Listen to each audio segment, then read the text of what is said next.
Day 5 sees me leaving Devon and crossing into the county of Dorset.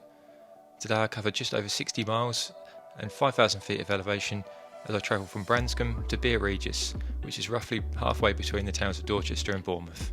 This episode is a bit shorter as I didn't film as much because, as you'll see, I was regretting the amount of off-road terrain I'd included in the route plan.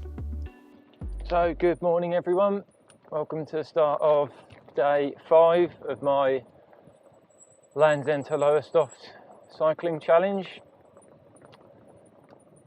So I'm now leaving Branscombe Airfield, really nice campsite actually. I see a couple of planes coming to land, which is part of the campsite. That's really cool. Its owner's really friendly. So that's fantastic. Had a great night's sleep. Managed to pack away all the tent. It was nice and dry because it was a bit damp from camping on Dartmoor the night before. So that was always good to get everything nice and dry before you pack it away again. Heading east again today. Earmarked a place called Regis for a possible camp location, but we'll see how we get on. It's going to be about another 55 miles or so. I know I've got a killer hill at the start of this route, but I don't think it's going to be too bad after that. Famous last words, but we'll see how we get on today.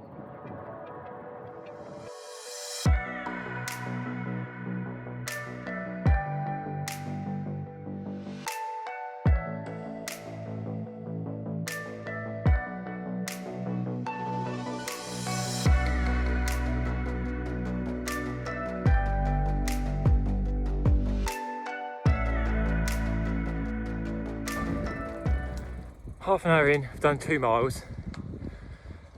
The road I wanted to go up, the really steep one, was closed, so there was a diversion, but I'm presuming that was just equally as steep. And you have to pull over every 5 minutes because the lanes are so narrow, you have to let cars go through. So, not much progress so far. So I might be slightly regretting choosing a gravel route for this whole trip, or especially today. It's got me, I've been hiker biking for the last mile. So not long after leaving, heading into the coastal town of Seaton near Axmouth, and then come over this nice sort of estuary river and turn up a bridle way which is phenomenally steep, so I'd have to push up anyway. Then taking right through the middle of a golf course to another tiny little alley up the opposite side. It's so narrow. It's just actually saying that, it's just opened up a bit, but slow progress this morning. I think I've done about 7 miles in about 1 hour and 20 minutes. Right, let's see if we can jump back on.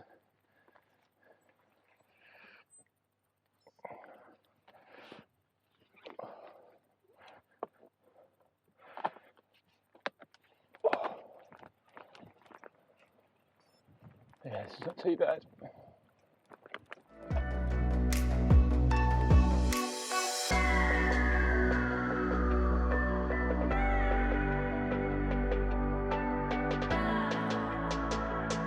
So my GPS is telling me to go down here. Absolutely no chance. Though it does say it's a bridle way.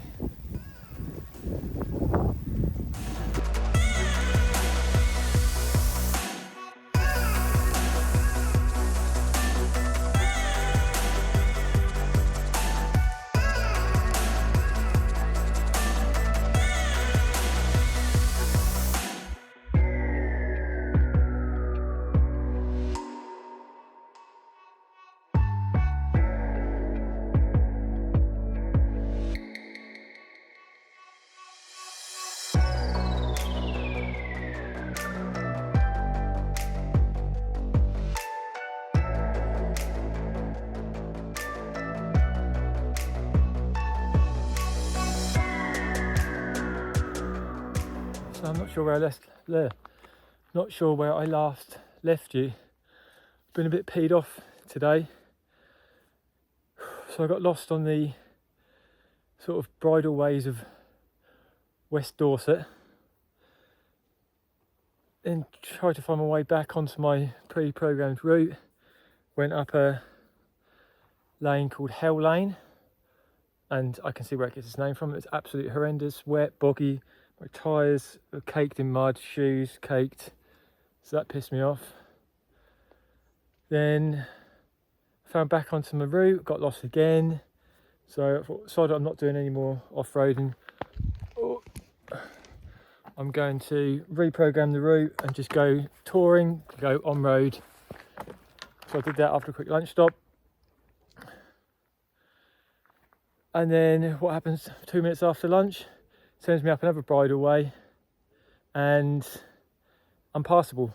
I don't know what it is about the bridleways here, but they're either unpassable or they're just not there. That's strange. But yeah, so detour that, I had to go onto a road, which wasn't particularly fun. It was only for half a mile or so. But yeah, but after all that, feeling a lot better now.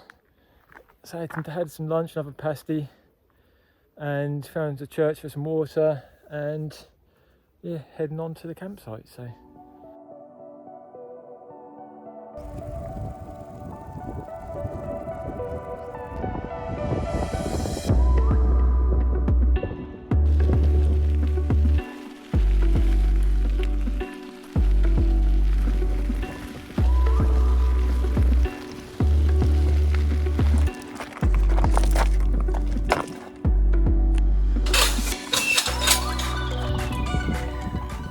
So this is cycle network number 2.